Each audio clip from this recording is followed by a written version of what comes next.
We've got some interesting firsts in this formation.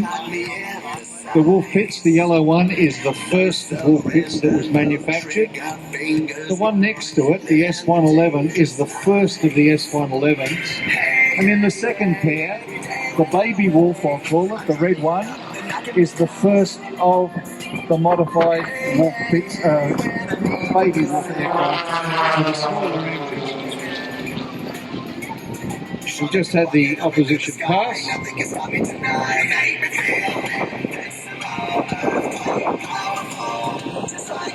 With lead in number 2 pulling up into a loop.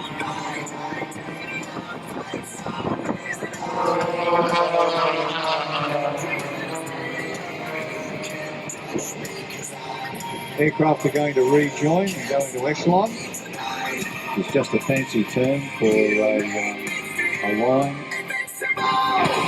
Now, Paul Bennett is actually flying that formation.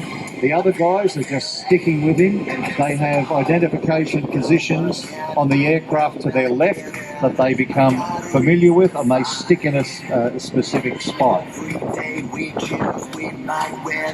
Now that's not too hard, Endo, when they're flying straight and level, nice and gently, but Paul's really putting them through their paces. And we've got a strong, blustery, off-crowd wind coming at the moment. Smoke back on again.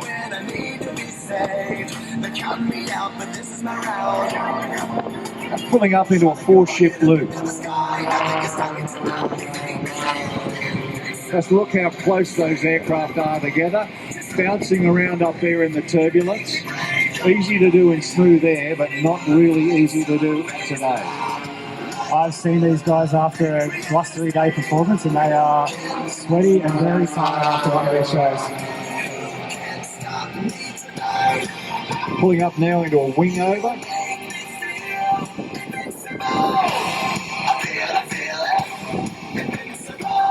Now if you hear the engines pulsing, that's the wingmen working hard to stay in position, doing whatever they need to do to just be there. Just constantly adjusting the throttle.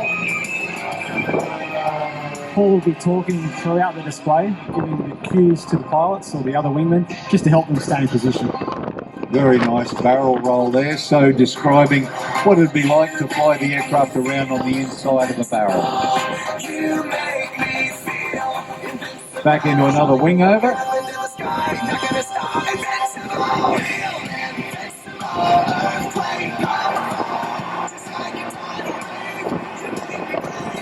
And what's better than a formation loop? Another one.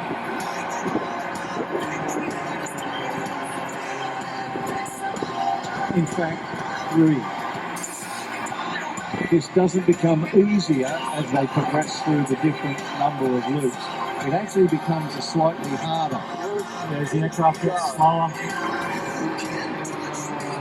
It's making minute adjustments to stay in position, and these aircraft are highly maneuverable and highly responsive. So it's a lot of work for the wingman to stay in position. Slightly easier for the guys on each side, but Glenn Collins flying in the slot number 4, quite difficult for him. Oh, very, especially in the pits. But they're doing a pretty magnificent job, if I don't say so. We can see a little bit of movement from down here, but up there, quite different.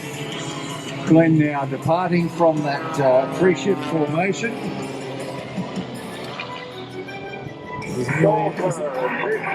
Pulling up now into a stall turn. Now, a stall turn isn't like when you stall your car and the engine stops. Basically what it is they go to a point where the wing stops producing lift. Kick in full rudder, and then bring it straight down the hill.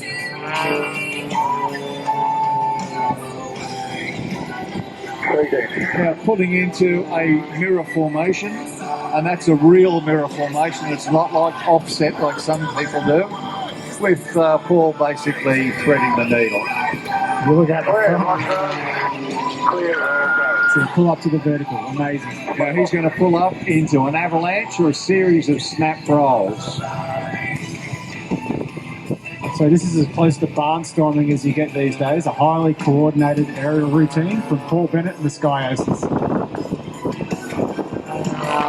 Paul's been doing this for a while now. He saw a need because we lost aviation in the region, so he thought, I'll put something together and bring aviation back. And he's got this really exciting air show with quite a number of aircraft, and just added to the collection with the Sea Fury.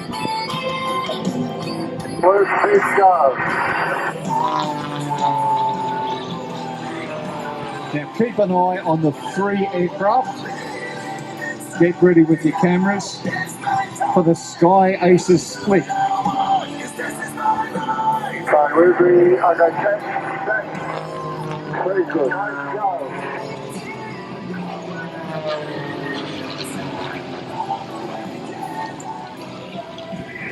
Go. 45. Ball pulling up there. Vertical. Over it goes.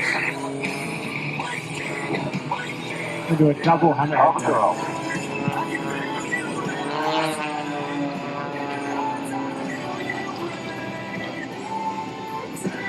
You see the head-on pass there. On aircraft 2 and number 3. These guys are totally situationally aware of what's going on with their partner aircraft, and they're pulling up in the back.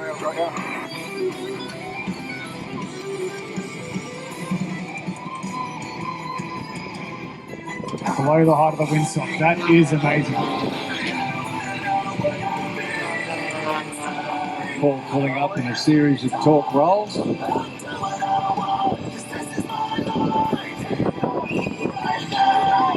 Glenn doing the spiral around. Now watch this tail slide.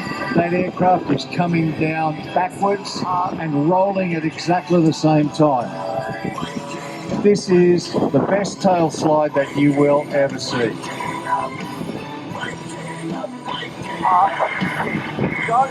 He's giving Jeff in the Yak 110 a run for his money. Now you can see number 3 and 4 pulling up and splitting for the Love Heart. Unfortunately, doesn't stand out too well against the grey skies. 45 down. 60 around.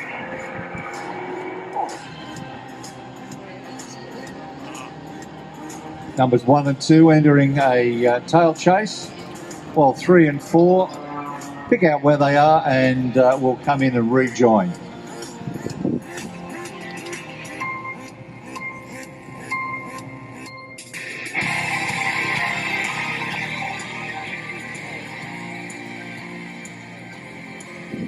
This is one of the only formation aerobatic teams in Australia, and they operate out of Scone up in the Hunter Valley in New South Wales. Cessnock, sorry.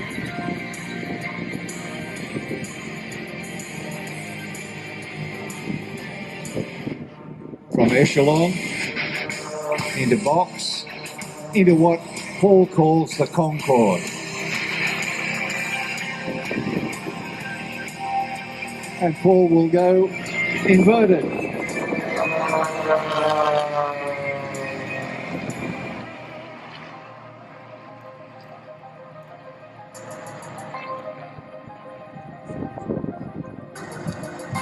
Paul's going to climb out of the formation and undertake another stall turn. Or maybe not.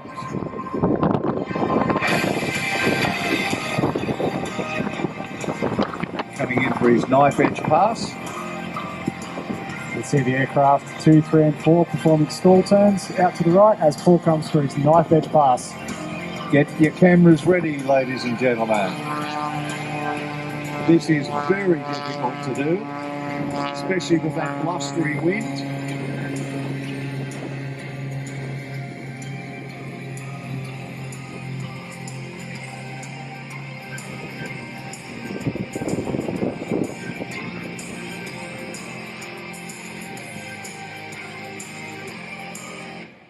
See aircraft 2, 3 and 4 coming in for landing there. Paul is about to reposition for the landing for the end of the Sky Aces show.